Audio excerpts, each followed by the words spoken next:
Olá, queridos ouvintes, sejam muito bem-vindos ao Psicotox, um podcast independente, de discente para discente e que tem como objetivo a transformação social. Aproveite o episódio.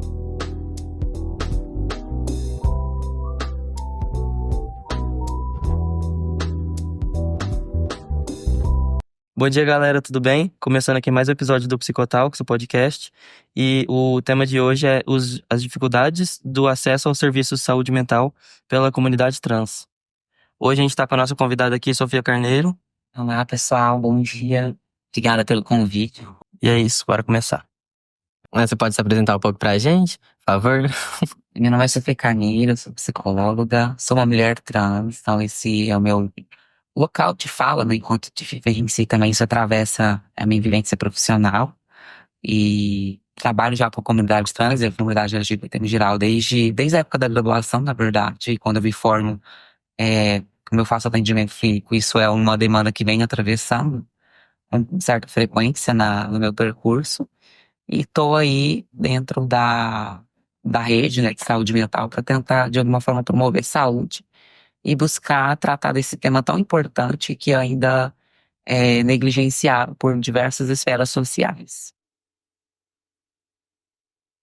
Se apresentando aqui, galera, eu sou o Thales, sou estudante de psicologia do 8º período. Eu tô aqui com o Heitor, meu colega de sala, também tá no 8º período. Meu nome é Heitor, eu sou do 8º período também. E já pra dar início pra nossa conversa, acho que a gente podia falar um pouco sobre que a saúde mental ela vai além de doenças, né? Que vai de todo um bem-estar integral e que para a população trans esse conceito é constantemente desafiado pelas barreiras sociais e estruturais, né? E como que você define, considerando as perspectivas das vivências? Essa questão da promoção de saúde mental e pensar, na verdade, né, primeiramente no acesso a serviço de saúde mental e o que esse serviço proporciona para determinadas comunidades e para as pessoas no geral, justamente como você falou, Heitor, vai para além da questão da doença, né? E infelizmente a gente tende a focar muito ainda, a gente ainda tem uma cultura que ainda foca muito na doença e pouco na promoção da qualidade de vida. E isso atravessa as nossas formações enquanto profissionais também, né? Tanto da psicologia, tanto da medicina, que vai trabalhar também com a psiquiatria, né? Na área da psiquiatria para fornecer aí. E todas as outras equipes, né? Se a gente for pensar numa perspectiva multiprofissional, a gente ainda foca muito no destaque da doença, da patologia, e algumas comunidades, como a população trans, que já tem uma trajetória sócio-histórica, onde essa comunidade, essa identidade trans já é patologizada, isso reforça estigmas. E fica difícil a gente pensar como que a gente vai promover qualidade de vida, quando a gente vai promover saúde psíquica, se a gente já condena essa pessoa a um determinado transtorno, né? A gente já tem uma tendência a patologizar essa identidade. E é uma luta social, uma luta que ainda a gente precisa travar. A gente teve, em 2019, a retirada da transexualidade dos manuais, da categoria de doença dos manuais de diagnósticos psiquiátricos, mas ela ainda permanece, a gente sabe, enquanto algo que é incongruente, é algo que tem algo que é disfórico, e se a gente parte dessa perspectiva, a gente entende que ainda há um padrão, né, uma norma, uma identidade que não é incongruente.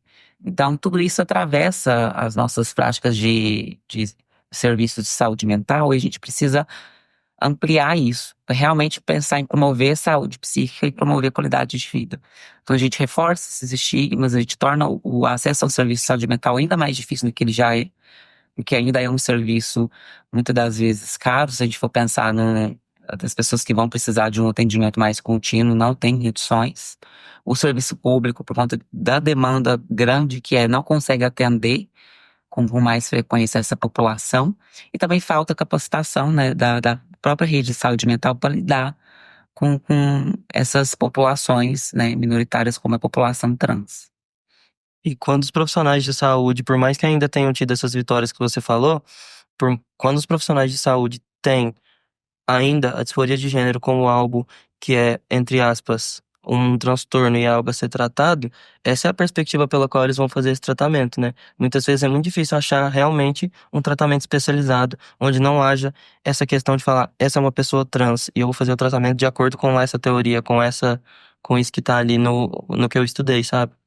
Exatamente, e há uma tendência, de alguma forma, por isso que é importante a gente pensar numa formação continuada, numa educação desses profissionais para tentar entender essas categorias de gênero e sexualidade com mais fluidez. Então, há uma tendência nesse serviço, e isso é muito comum em escutar vindo de pacientes ou de outras populações, de outras pessoas que eu vou tendo contato, de quanto ainda os profissionais estão inseridos numa lógica de normatizar essa identidade, né? E a gente precisa respeitar essa singularidade dessas pessoas, e a gente está vivendo também uma época onde as próprias definições de gênero e sexualidade estão se ampliando muito.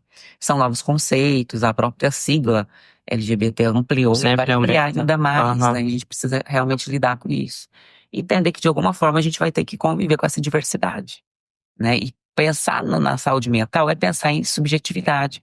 E não tem como pensar em subjetividade sem considerar a diversidade. Porque a gente trata do singular, né? De cada um, cada caso tem suas nuances, os seus atravessamentos, suas perspectivas. E cada profissional precisa de estar atentado a isso, precisa se atentar, dar atenção e afinar essa escuta para a gente não patologizar, não discriminar e não reforçar ainda mais essa ideia de que é uma identidade doente, fora da norma, desviante. Uhum. A gente estuda muito a questão do objeto de estudo da psicologia, né?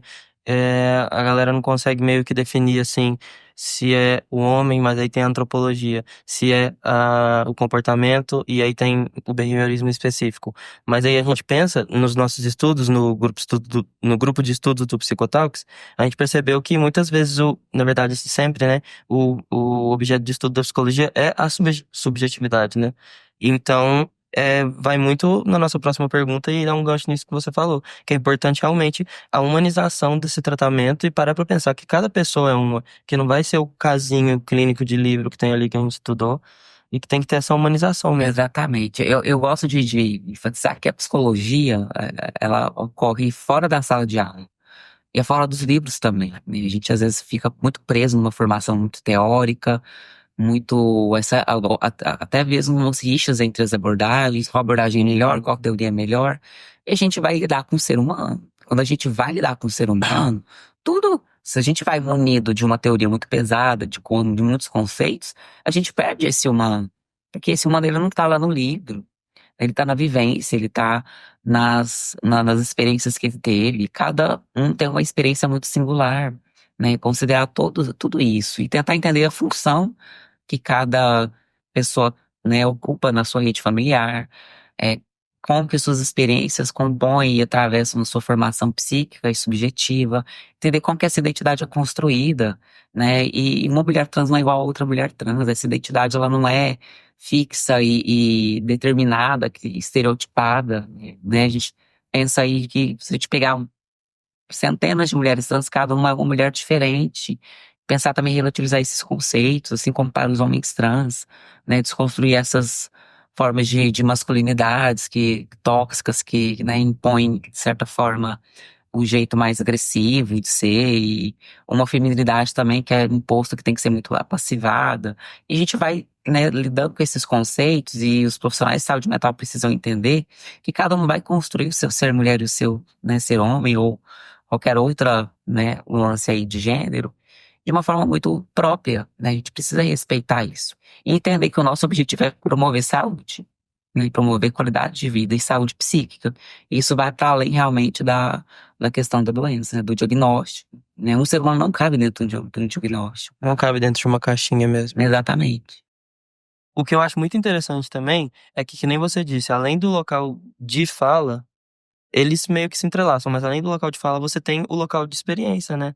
Você passa por isso e é uma luta na qual você tá envolvido em níveis super profundos, assim. E aí eu gostaria de saber como que isso entrelaçou, assim, durante a sua carreira profissional mesmo, tipo, durante a formação, sua formação e até hoje, né? Com certeza, é uma luta que não acaba.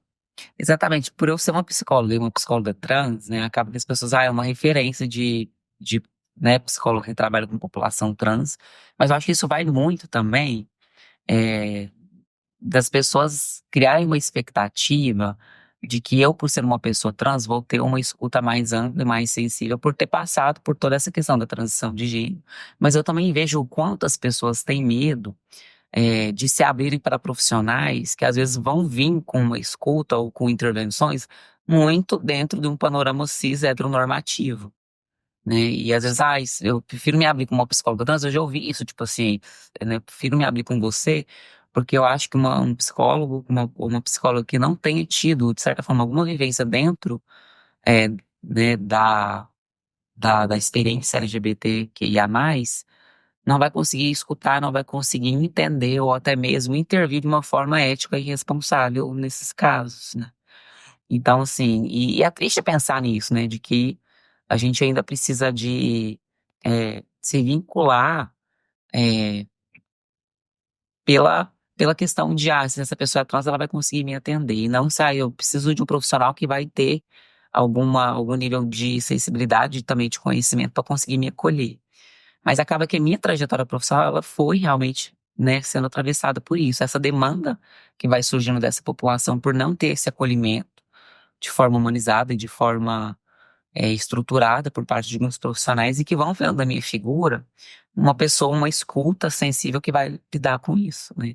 E a minha experiência realmente ela atravessa, né? Por ser uma mulher trans e ter, né, me formado em psicologia, claro que a minha identidade ela tá, de certa forma, vinculada às minhas experiências profissionais, né? Os lugares que eu ocupo, como que as pessoas vão me entender, né? Como que as pessoas vão entender a função que eu ocupo e, né,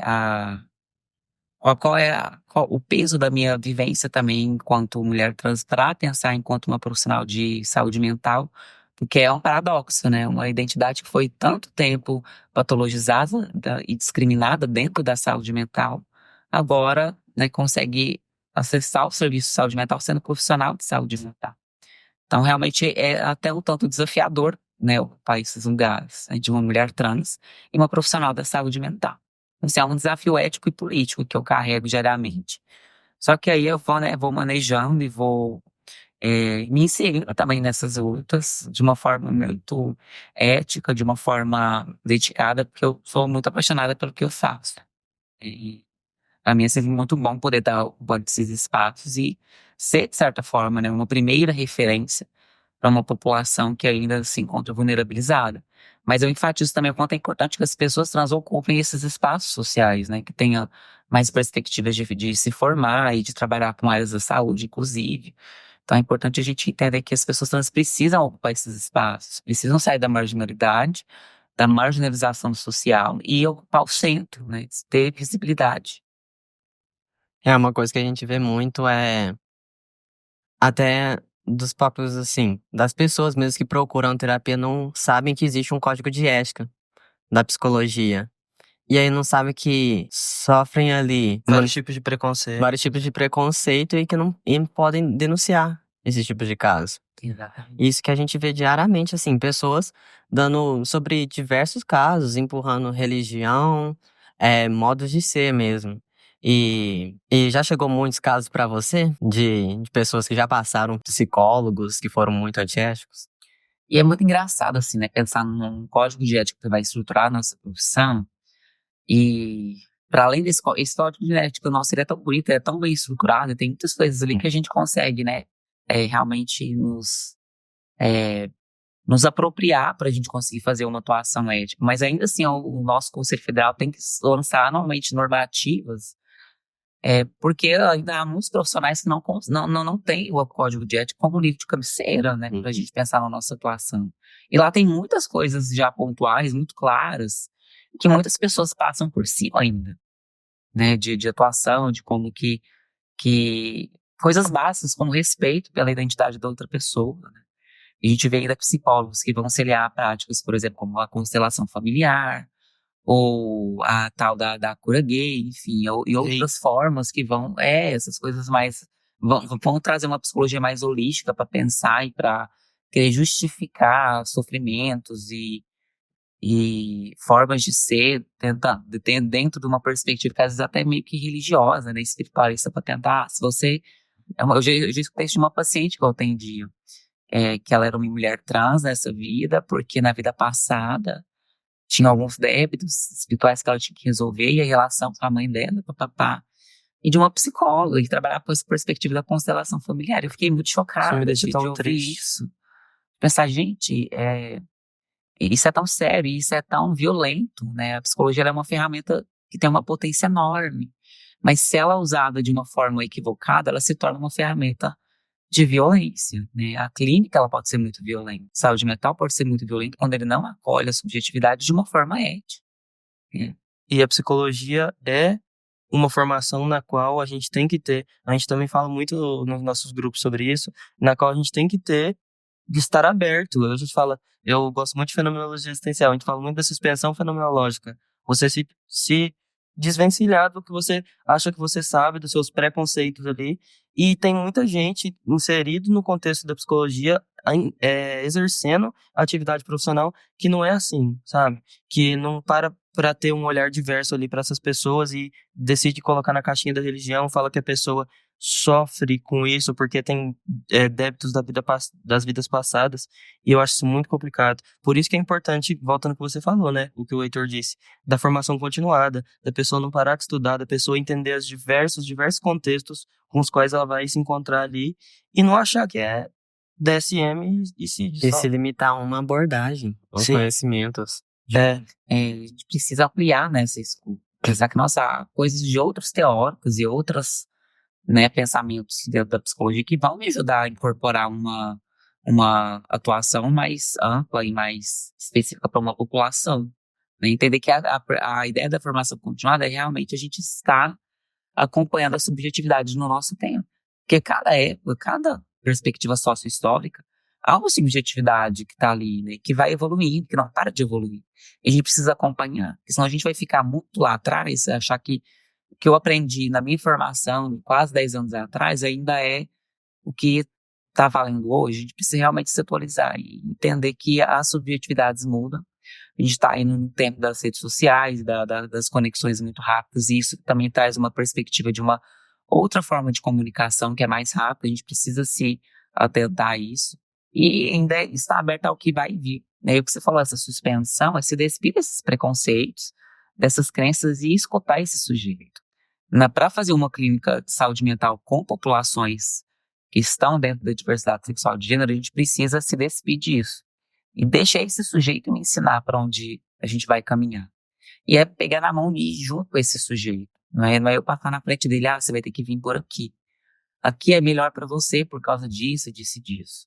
Daí ainda há pessoas trans que falam, a psicóloga falou assim para mim que será mesmo que eu tô certo de que quero fazer transição? Porque eu vou ter que abrir mão de muitas coisas.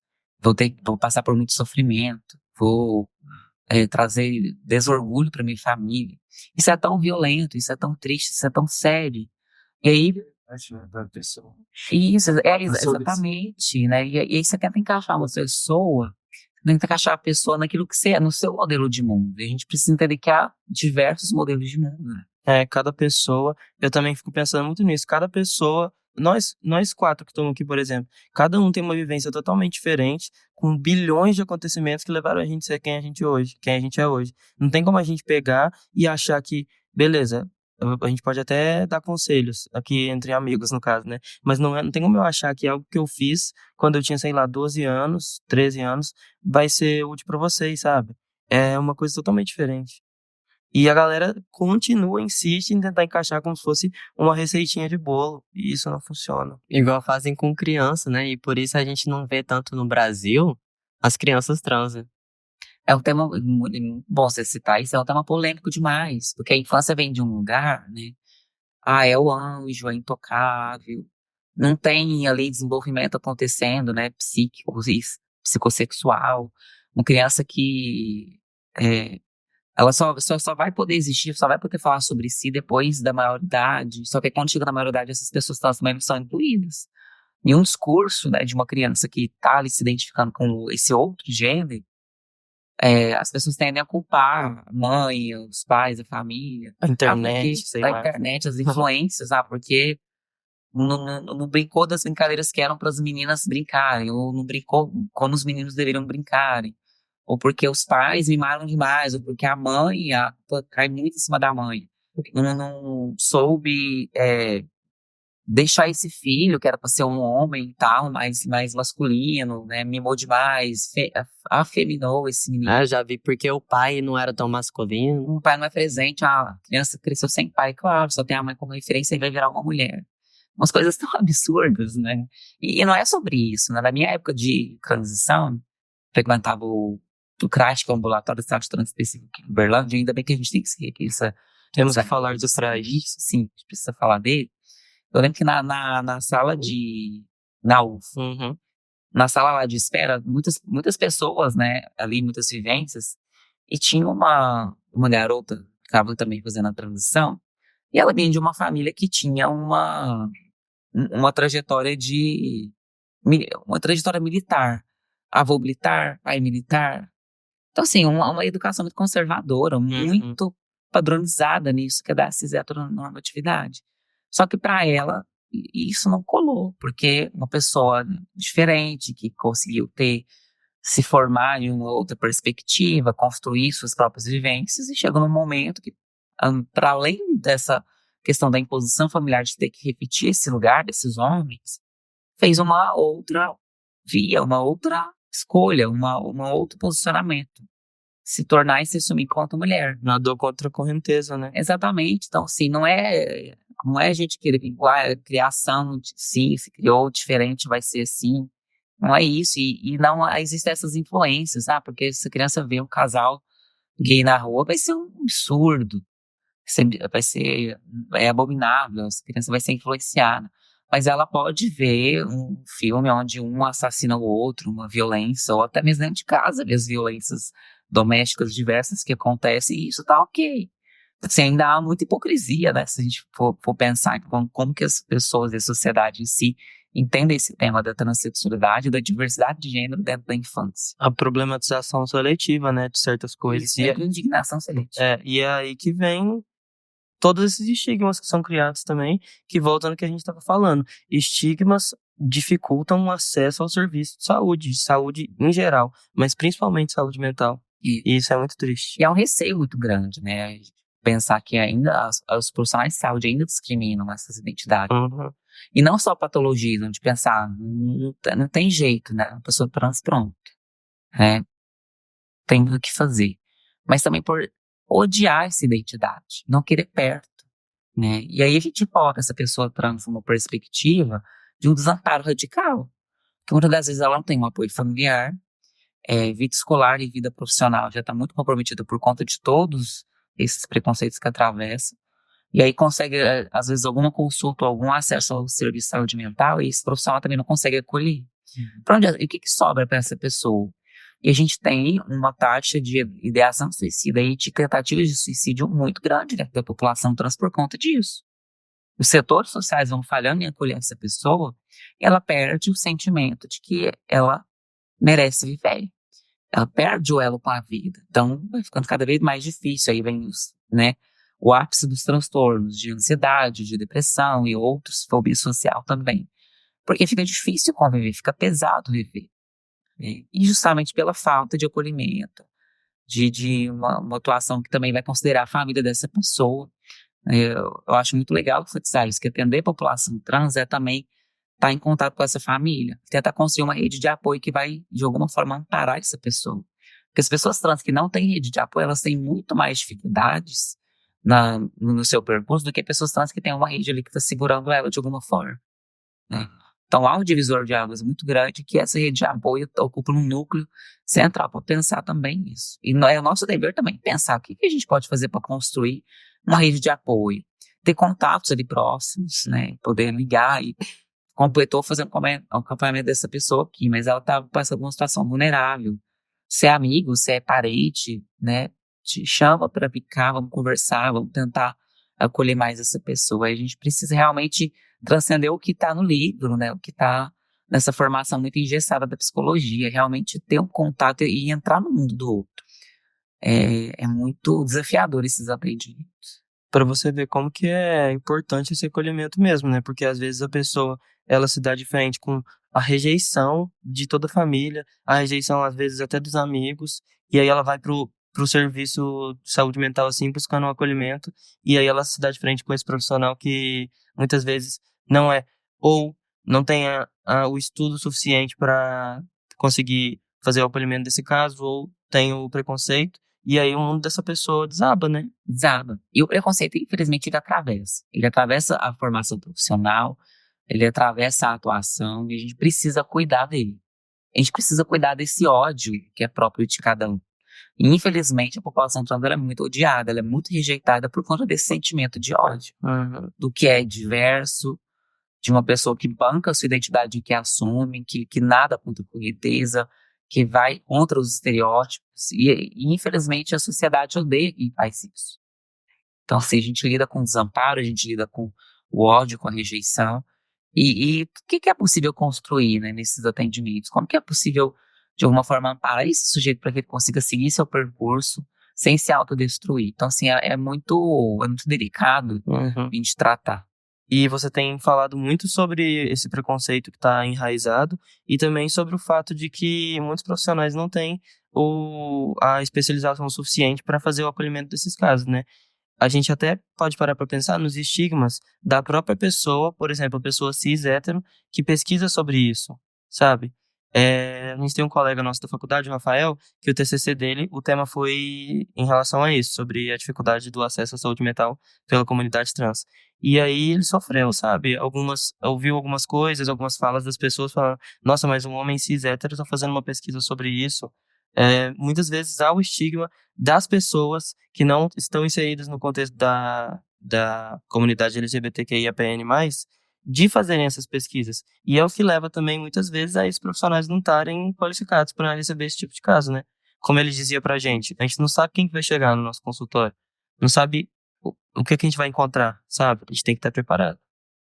E isso, assim, abre tantos pontos problemáticos que a gente precisa pensar, que é, primeiramente, esse profissional que às vezes se interessa por esse tema e quer pesquisar, mas pela própria rede ali de tá por trás de uma pesquisa, né, que são os setores onde vai pesquisar, o orientador, a própria estrutura da universidade, de alguma forma negligenciar a importância desse tema. Pensar, mas tem outras coisas mais legais, ou outras coisas mais importantes ou relevantes. Porque a população trans é uma população minoritária. Se a gente for pensar em questão estatística, há mais pessoas cis héteros na universidade sendo pesquisadores que população trans. Então a gente ainda precisa que essas pessoas que são cis e héteros e não estão, às vezes, muitas vezes, inseridas dentro da comunidade LGBT, se interessem pela a nossa realidade. Quem é que vai pesquisar a gente? A gente vai ter que esperar as pessoas conseguirem acessar a universidade, ao mestrado, ao doutorado e outras formações para conseguir pesquisar sobre essa comunidade, né? A gente precisa enfatizar a importância de profissionais que se atentem e se debrucem a essa realidade. A pesquisa sobre tantos temas, tantas outras coisas, e pesquisar sobre a população trans é importante, é interessante observar essa forma de se construir, essa forma de vida, pensar nesses atravessamentos. E sem pesquisa, sem investimento científico na pesquisa com essa população, a gente não vai conseguir formular e avançar muito em políticas públicas de saúde, ou outras conquistas que a gente ainda precisa conquistar, para a gente realmente incluir essa população dentro de uma sociedade mais justa e igualitária, e que tem mais equidade aí nos tratamentos, enfim. Mas a gente precisa de que as pessoas das universidades levantem essa pauta e coloquem, né, esses temas dentro de disciplinas que não sejam disciplinas somente operativas, que os alunos vão fazer só lá no fim do período para poder ter a carga horária, mas disciplinas obrigatórias que também falem desse serviço de saúde, como que a população trans está dentro desse serviço. Social. Exatamente. Psicologia social mesmo. Isso, exatamente. E os próprios setores governamentais, por isso que o buraco é muito mais embaixo, não se interessam em mapear as condições da nossa população, né? É realmente essas políticas públicas que deveriam existir para amparar o pessoal e que não existem. E que são só barreiras que foram criadas, né? Que não existe porque também não tem uma noção do que essa população passa. Se eu não vou lá pesquisar, fazer uma pesquisa social de condições de vida, de expectativa de vida, de inclusão no ambiente de trabalho escolar, não tem dado suficiente. Então, é uma população que ela é invisibilizada. Não existe essa demanda. Por que você vai precisar de uma demanda que não existe? É isso que fica. É isso que o preconceito, o estigma, a discriminação contra essa população traz para o campo da pesquisa. Porque tentam a todo instante invisibilizar, colocar longe, mas é uma população que sofre. Se a gente for, né, ver o serviço de saúde e outros setores sociais, é uma população que sofre por detalhes tão básicos, como, por exemplo, o acesso ao banheiro. É uma população que tem medo. Eu falo por mim também, as pessoas sabem que eu sou uma mulher trans, eu vou nos lugares e ei, vou acessar o banheiro feminino, é claro que eu vou entrar no banheiro feminino. E se algum dia eu for barrada? A gente vê outras pessoas trans sendo barradas constantemente. Então são direitos tão básicos que são negados e que, infelizmente, ainda há pouca, é, há pouco interesse, né, dos setores governamentais de segurança pública em formular políticas que vão tentar incluir a gente e prevenir violências, por exemplo, e outras formas de discriminação e que, né, acabam com a nossa subjetividade, acabam com o nosso acesso a uma vida social digna. Sim, que você falando de subjetividade, essa questão, nossa, é muito legal. Eu fico pensando na questão da passabilidade também.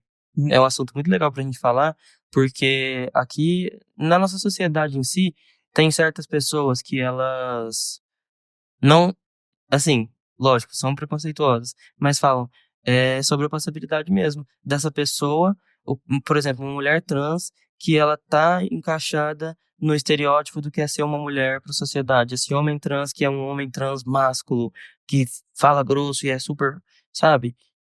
Nossa, essa é mais uma vez a subjetividade mesmo, né? E como que a sociedade ainda quer pegar e encaixar pessoas trans nesses estereótipos assim também. Isso.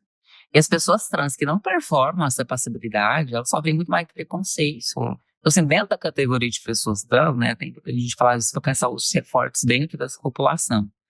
A pessoa trans que ela não é passável, que ela não também faz questão de ser, né, passável, de performar essa feminilidade, o homem trans que não faz questão de também performar essa masculinidade, elas vão sofrer o preconceito. As mulheres trans negras também sofrem, e os homens trans negros sofrem muito mais preconceito que mulheres trans brancas. Tem muito mais local de fala. As mulheres trans brancas e os homens brancos passam muito mais socialmente do que pessoas trans negras. Então, assim, é pensar que dentro da própria comunidade há degraus de pessoas que vão sofrer mais discriminação, vão ser mais excluídas, mais violentadas. A população trans que mais morre no Brasil, e o Brasil ainda é o país que mais mata pessoas trans, é a população trans negra. Então, tem recortes sociais, tem recortes estereotipados também, que é então, mulher trans que não tá afim de deixar o cabelo grande, de andar maquiado, e que não quer performar, ou que não quer, inclusive, usar o recurso hormonal. Né? Nossa, sim. Não precisa de usar o hormônio para ser uma pessoa trans. Sim. Essa questão da passabilidade, de como que certas pessoas não são preconceituosas com homens ou mulheres trans quando elas se encaixam nesse estereótipo da sociedade, também também dá para entrar muito na questão do transmedicalismo, né? São muitas pessoas, principalmente até às vezes da comunidade, que falam que essa pessoa, ela só pode ser considerada uma pessoa trans quando ela passa, por exemplo, por uma cirurgia de resignação de gênero ou por um tratamento hormonal. O que você acha do movimento transmedicalista? Isso é muito problemático e muito sério também, porque a gente reduz essa pessoa e a construção muito singular do que ela montou para si a um estereótipo, a uma forma estética de ser, ou até mesmo a um procedimento médico, ou até mesmo cirúrgico. Há pessoas trans que não se interessam em fazer cirurgias, ou, né, fazer o acompanhamento hormonal, e elas, né, vão performando ali o seu gênero de uma forma muito própria, e sem necessariamente impedir que elas se posicionem enquanto pessoas trans, ou identificadas com essa feminilidade, ou com a masculinidade, sem necessariamente ter que performar uma coisa muito padrão, né? É reduzir a transexualidade a um desejo de ser cis. Sim. tem que ser a mulher de verdade, tem que ser homem de verdade. Então tem que ter esse estereótipo, tem que ter essa forma. Tem que fazer cirurgia sim, tem que retirar a mama para os homens trans. Tem que fazer a redesignação sexual para as mulheres trans, não vai ser uma mulher de verdade, né? E aí, né, porque coloca a mulher cis e o homem cis como o homem e a mulher de verdade.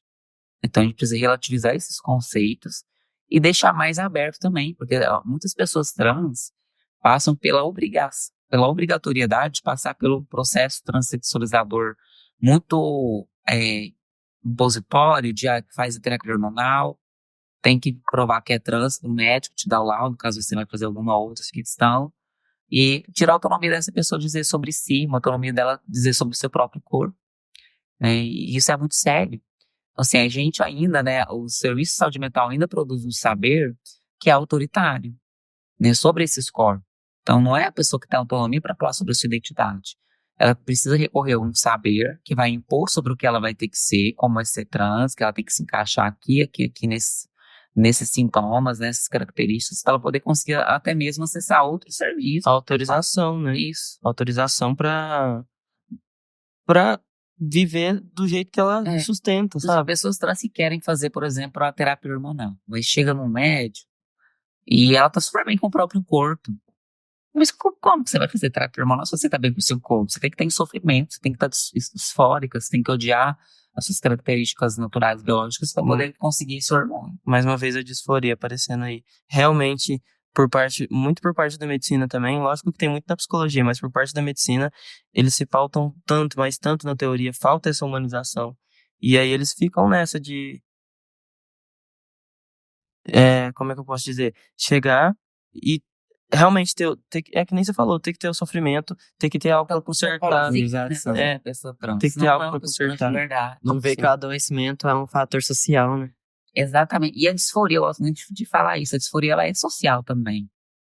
Né? Será que sou eu que odeio meu corpo, ou a pessoa trans que odeia o corpo dela, suas características naturais, ou é um discurso sobre esse corpo que faz essa pessoa estar incongruente com o seu próprio corpo por conta de uma imposição que vem de fora? Como que é o nome?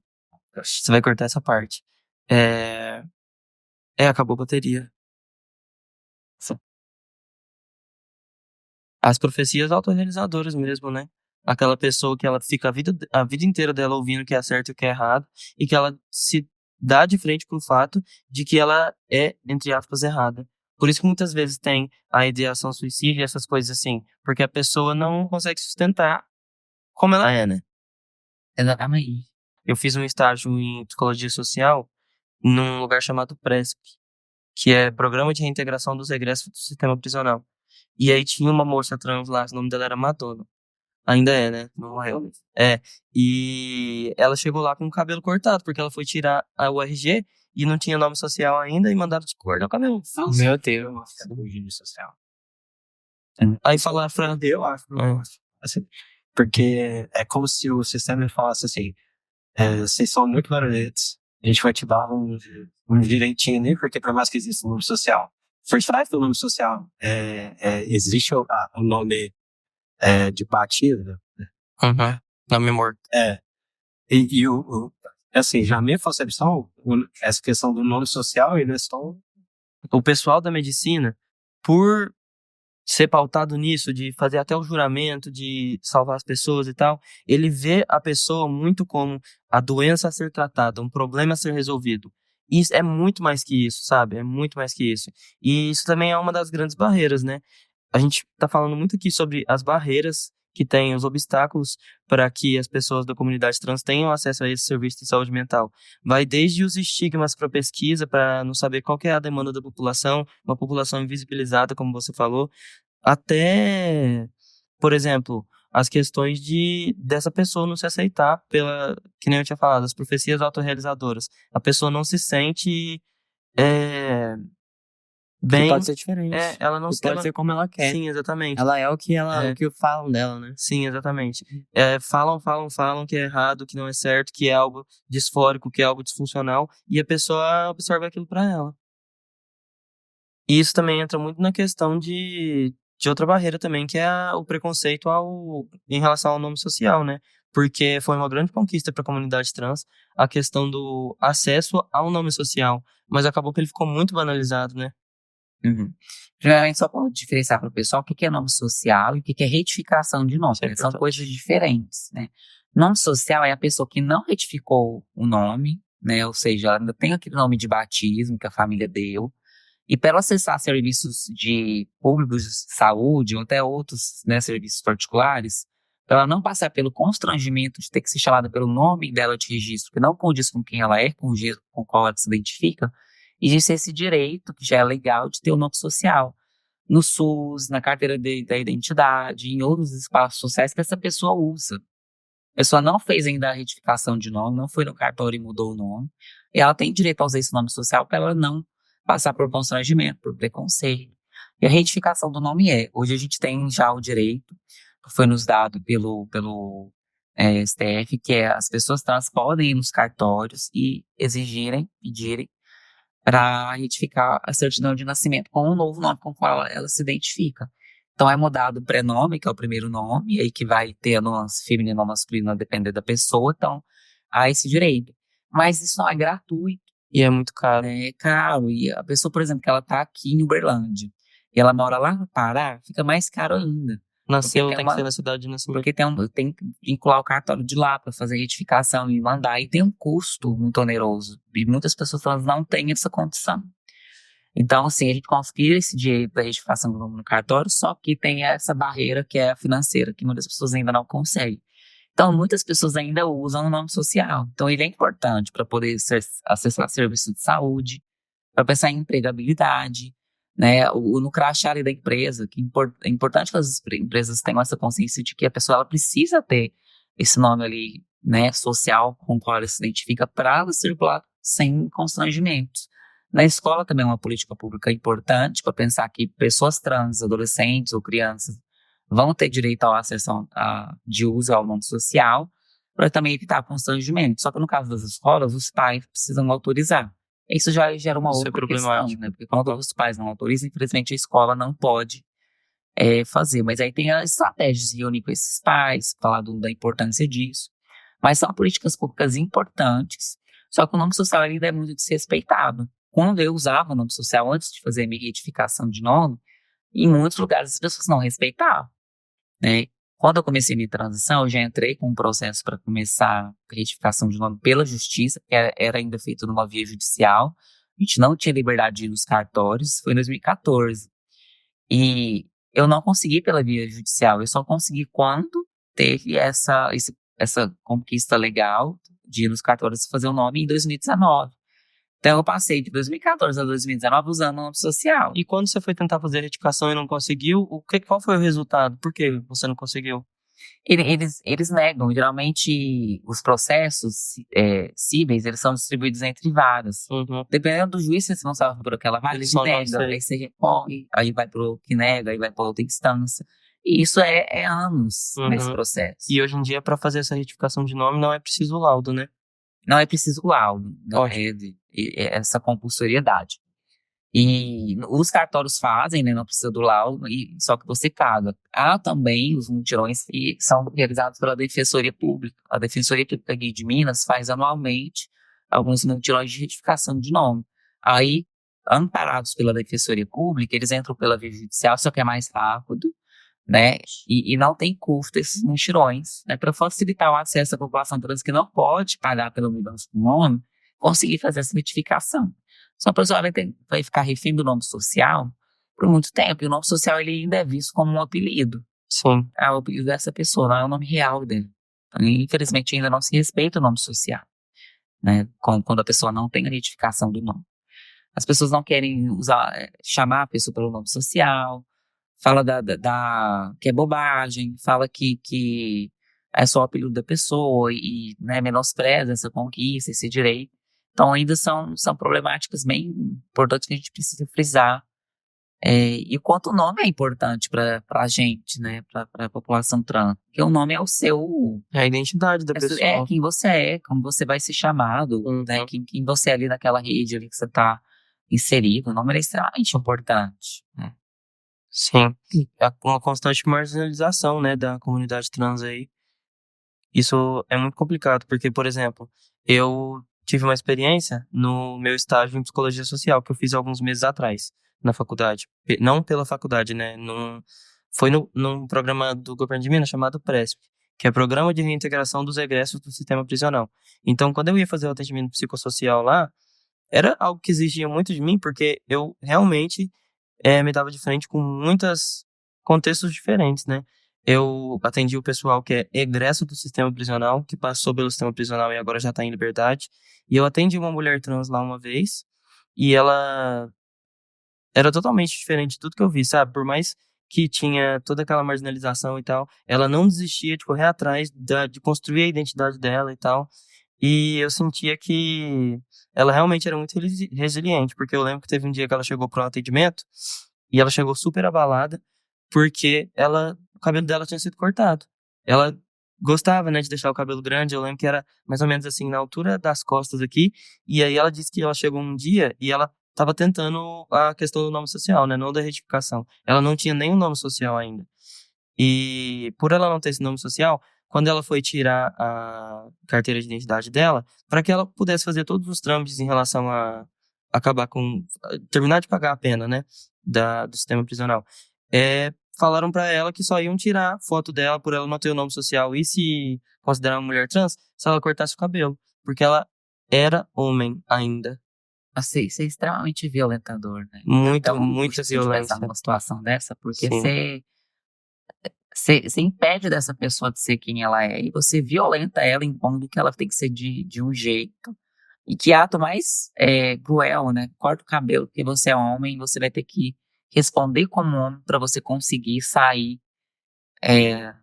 da pena e poder, né, ir pro sistema de liberdade. Mas isso é muito violento. Você Até só a questão do cabelo Sim. designa O seu o gênero, seu gênero. realmente. Isso é muito doido. É mais uma Qual vez. que é a função disso? Assim, eu penso muito numa crueldade, assim, quando você conta isso, né? Sim. Por conta de quem tava ali por trás de tira a identidade ou não, tirar foto ou não, Uhum. porque é muito. Qual que é o impedimento, né, Qual é o de um impedimento? cabelo grande? Isso realmente é uma tentativa de ataque mesmo. Você só é A uma esse mulher corpo, a trans. essa pessoa, a essa identidade. Você só é uma mulher trans se você tiver cabelo grande, se você for afeminada. Você só é um homem trans se você for másculo, se você for fortão.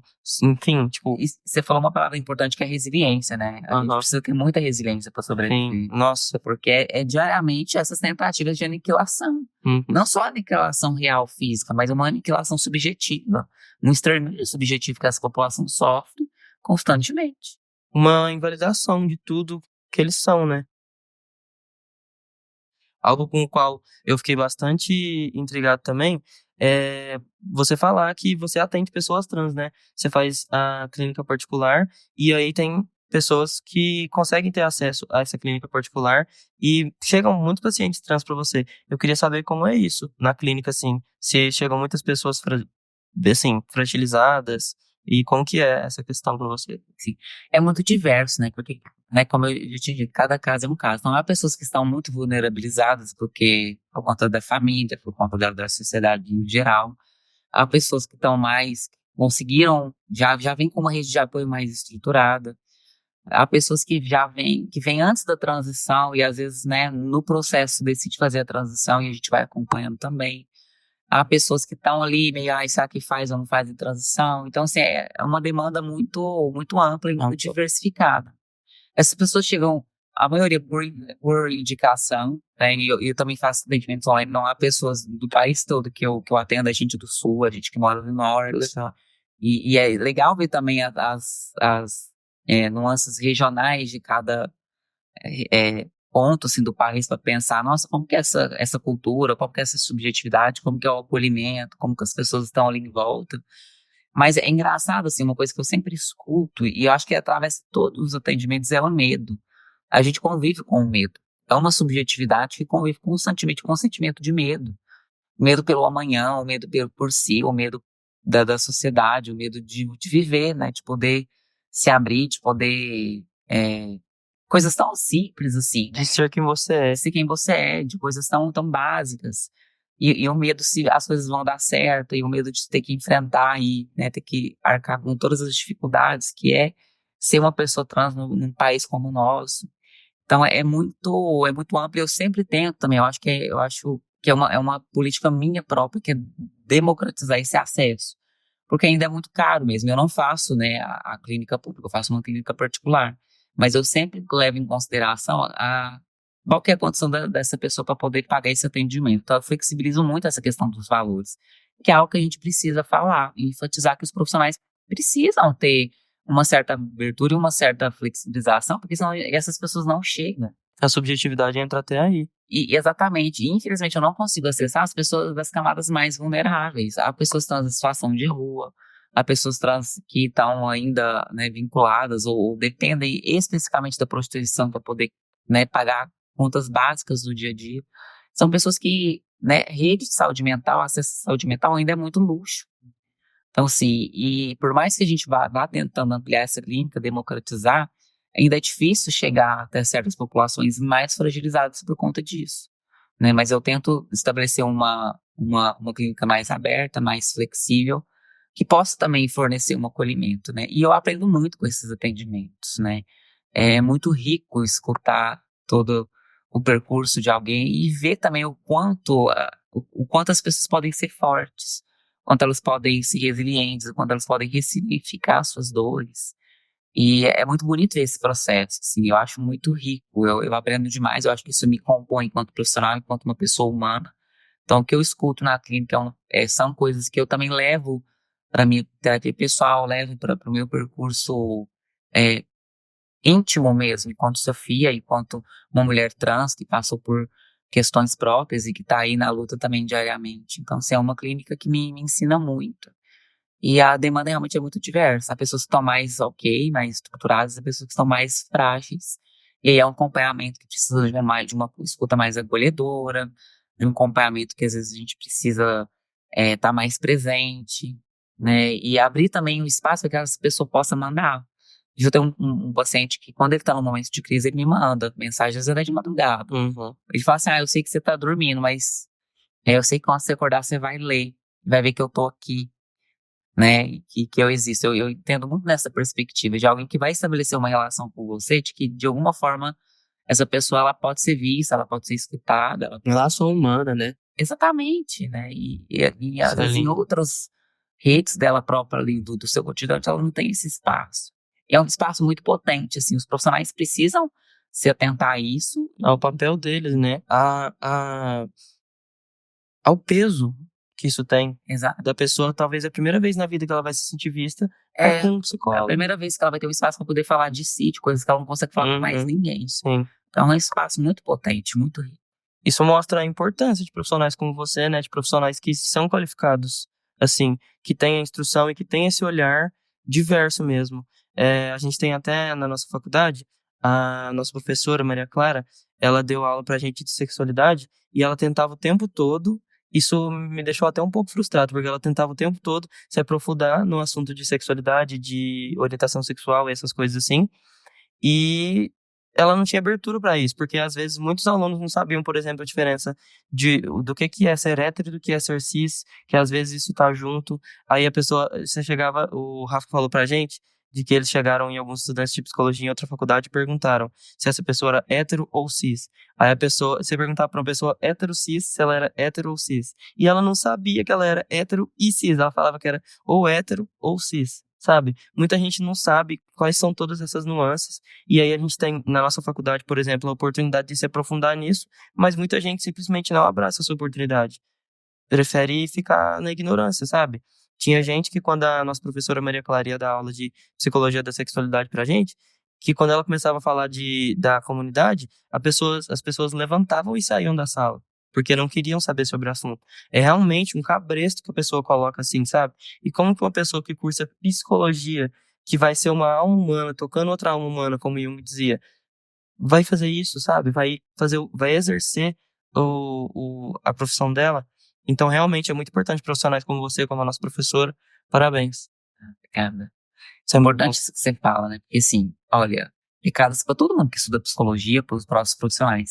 Se vocês não acompanharem essa subjetividade atual, essas questões de diversidade, vocês vão Fica ser pra trás. atropelados, vocês vão ficar pra trás. É tentar entender A o. cultura vai passar em cima de vocês. Vocês precisam se atentar, se atualizar e acolher e melhorar essa escuta para entender diversidade. Senão vocês vão ficar para trás mesmo. Uhum. Tentar entender o indivíduo como ele, né? Aí a pessoa ela tem medo de atender por tal demanda. Por não conhecer. Mas vai atender como qualquer outra, né? Exatamente. Porque E outra. tem as questões sociais. E outra questão, gente, a nossa identidade não é o mais importante sobre a nossa vida. Uhum. Né? Tem muito mais, tem muito mais. Exatamente. Eu sou uma mulher trans, mas eu não sou só uma mulher trans. Sim. Eu sou uma mulher trans e que é outras coisas. E eu falo isso muito para as pessoas que eu atendo, que não é o tema central da sua vida ser uma pessoa trans. Há outros sonhos, há outras metas, há outras questões tão particulares que são tão relevantes para realmente também tirar o peso, né, que sufoca de ser uma pessoa trans.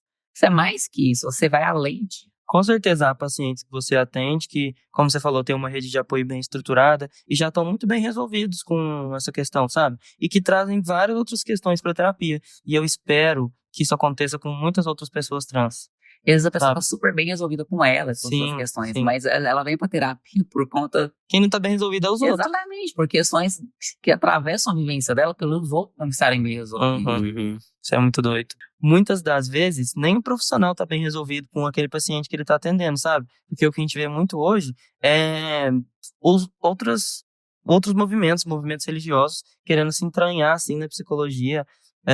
A psicologia e a religião andando juntos em alguns atendimentos. Muitas pessoas, por exemplo, na minha faculdade, eu conheço um monte de gente que já tá, assim, se formando e querendo pegar outras teorias nada a ver, como você falou, constelação familiar, reiki, negócio energético, e integrar com a psicologia e fazer isso no exercício profissional. Algo super antiético, mas algo que, mesmo assim, ainda tem muito espaço, sabe? Isso é muito preocupante, porque quando você entra no consultório que tem um psicólogo que vai te atender baseado nas crenças religiosas dele, não vai ser um psicólogo que tá te atendendo, não. Vai ser um líder religioso, sei lá. E aí é mais uma violência que pode ser instaurada ali, né? Isso é muito complicado. A gente precisa se fortalecer politicamente contra esses movimentos desses psicólogos que estão se aliando a crenças pessoais muito enraizadas para levar isso para atuação dentro do seu serviço. E a gente vê isso nas escolas, na área organizacional, na área clínica. E a gente precisa se fortalecer e cobrar também os nossos conselhos para se posicionar contra isso. Isso precisa ser denunciado, né? A psicologia ela é laica. Ela trabalha com subjetividade, ela não trabalha para a pessoa tal porque é cristã, para a pessoa tal porque não é, para a pessoa X. Ela trabalha com o sujeito humano, né? E ela precisa estar aberta a realidades diferentes. O psicólogo, independentemente se ele é cristão ou não, se é cis ou se é trans, ou se é hétero ou gay, ele tem que trabalhar com uma psicologia que seja ética e que seja neutra em relação a essas questões pessoais, porque a gente vai se deparar com todo tipo de gente.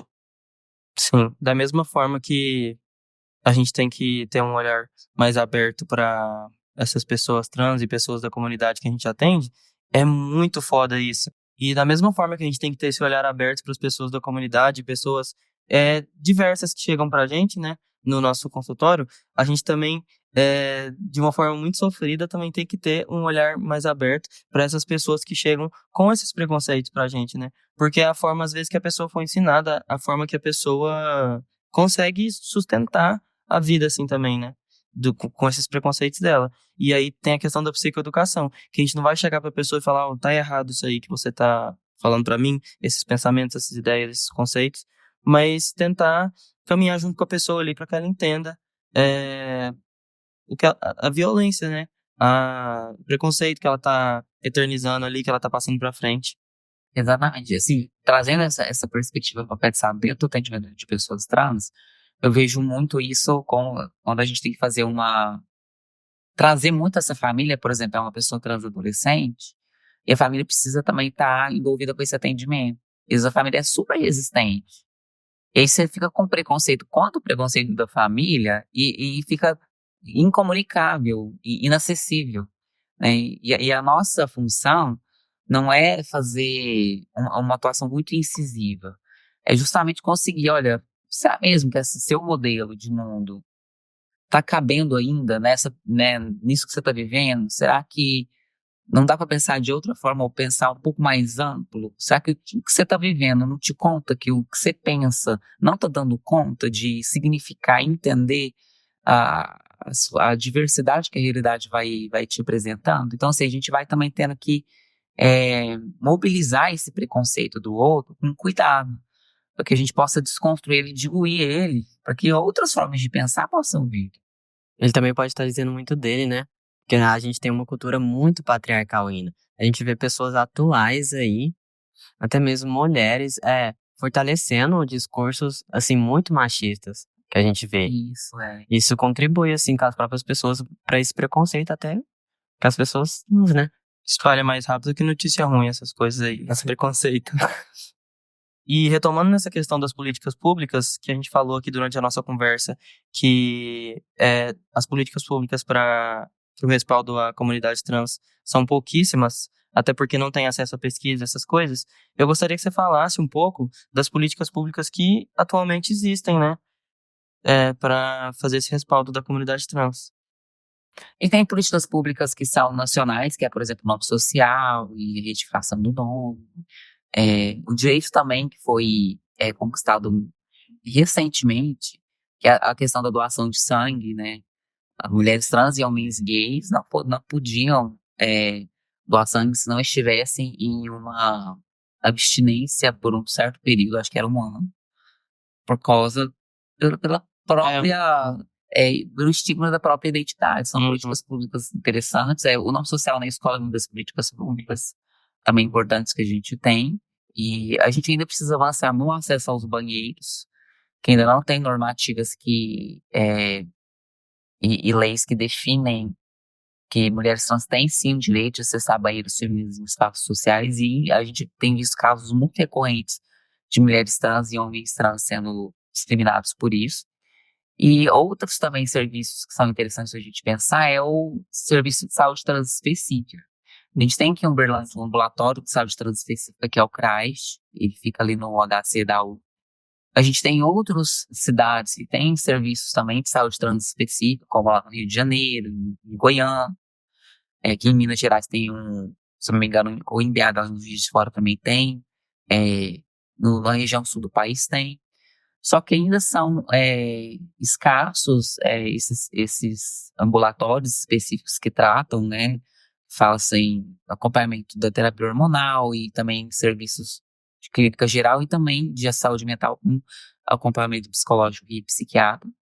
Mas ainda precisa de ampliar e facilitar o acesso a essa população, a esses serviços, divulgar melhor esses serviços, porque uma pessoa trans que deseja fazer, por exemplo, o acompanhamento hormonal. A gente ainda tem muito a questão da automedicação, que é muito nociva e muito séria. Pessoas trans que vão fazer isso de forma sozinha, por informações de internet ou por aquela informação que corre de boca a boca. Isso também agrava muito as condições de saúde dessa população. E é um serviço que a gente tem aqui em Uberlândia, que ele atende uma demanda que é regional também, porque o ambulatório aqui ele é referência para outras cidades aqui próximas, então acaba que é uma demanda muito grande para pouco profissional. É disponibilizado no CRAS apenas às sextas-feiras de manhã para o atendimento. Então é uma vez por semana esse atendimento, para atender aí cerca de 500 pessoas que mais ou menos passam por de manhã só, né? De manhã somente. Nossa, é muita gente. E é uma demanda muito grande que a gente precisa falar da importância desses serviços de saúde para realmente a gente conseguir incluir essa pessoa trans no cuidado da saúde, que seja amplo, como o SUS propõe, e também para prevenir agravos, né? E também, de certa forma, ser um centro de referência, que vai ser uma das redes de apoio, né? Há triagens ali no CRAS que fazem com assistente social e psicólogos. É importante também movimentar essas famílias, né? Fazer uma psicoeducação com essas famílias, com os profissionais também que ali estão. E é uma forma também de dar visibilidade a essa população trans, que ela existe, ela tem demandas específicas de saúde, há questões, né, que precisam ser trabalhadas, e pensar também em informações continuadas, se a gente for pensar em políticas públicas, né, gerais para profissionais, uma psicoeducação que seja também social. Encontrar mais os empregos, né? Exatamente, que possa estar nas empresas, essa educação, que possa estar nas escolas. Ainda é muito difícil. Eu formei em 2017. Esse ano foi o primeiro ano que eu consegui ir numa escola pública falar de sexualidade de gênero. Então, assim, nesses anos todos, eu sendo uma mulher trans, ainda é difícil também para mim acessar alguns lugares pela resistência. Nadar contra a correnteza sempre. Exatamente. Sempre. E a gente precisa ampliar isso para a sociedade no geral. Se a gente não conseguir educar essa sociedade e trabalhar esses conceitos, a gente não vai prevenir preconceito e discriminação, a gente não vai mudar as realidades ainda difíceis que a população trans vive pela falta, né, de entendimento, de inclusão e de respeito social. E focar nesses profissionais. Né? Uma das grandes barreiras de acesso é a inadequação do serviço de saúde relacionada às demandas trans específicas, que é a nota social, entender que essa pessoa ela precisa de acompanhamentos específicos, não estigmatizar e não discriminar. Né? Por exemplo, questões básicas, como, por exemplo, exames de saúde. Hoje, esse ano a gente conseguiu uma conquista muito legal que o Ministério da Saúde desvinculou sexo e gênero de alguns exames. Então, por exemplo, eu, uma mulher trans, tenho próstata. Eu não consegui marcar o exame pela rede de saúde pública, exame de próstata, porque o meu nome já está como gênero feminino na certidão de nascimento. Então, eu tinha que pagar esse exame, por exemplo, se eu precisasse fazer algum. Ou os homens trans, por exemplo, fazer o Papa Nicolau. Antigamente eles não conseguiam. Então, são políticas públicas que atualmente a gente tem visto a necessidade delas, mas que a gente também precisa ainda flexibilizar e avançar. E principalmente nas formações sociais dessas pessoas. Porque o profissional que acolhe, o profissional que recebe, ele que escuta, ele precisa de estar interessado nesse sujeito, nesse corpo, nessa saúde. Porque senão a gente vai cada vez mais marginalizar essa população e excluir essa população dos serviços de saúde e despatologizar as identidades trans. É um movimento que precisa ser muito ressaltado dentro de todas as formações de profissionais que lidam com saúde mental, é despatologizar, tá? Incluir essa pessoa, respeitar essa diversidade e pensar em, né, diversos outros avanços que podem ter com a comunidade no geral, fomentar projetos culturais, né, que a cultura LGBT possa ser mais vista, possa ser mais valorizada, e outras questões, né, de educação, de acesso à empregabilidade. O trabalho ele é um grande divisor de águas para pessoas que vão ter mais expectativa de vida, para pessoas que vão ter menos expectativas de vida.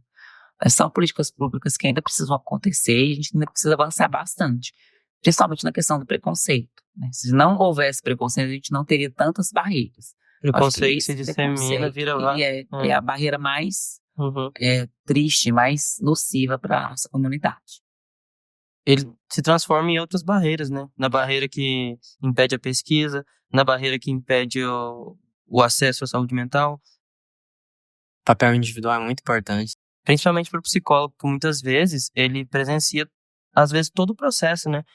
Tipo assim, às vezes o paciente chega passando pela transição já. Ou às vezes o paciente, durante a terapia, se descobre um homem trans ou uma mulher trans e aí decide passar pela transição. Aí tem um dilema, que nem você disse, de faço a transição ou não faço, porque eu vou abrir mão de muita coisa, sabe?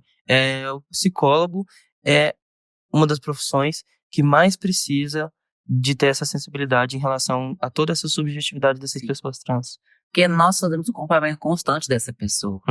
Então a gente entra nesse mundo e acompanha essa realidade. E se a gente não se atentar para essas questões específicas da saúde mental da população trans, a gente vai reforçar estereótipos, né, fortalecer preconceitos e tornar a psicologia ainda uma ferramenta que dissemina violência psíquica. Bom, então eu agradeço, Thales, Sofia, pela presença, por ter vindo aqui. Foi um prazer enorme te receber. A conversa foi muito produtiva.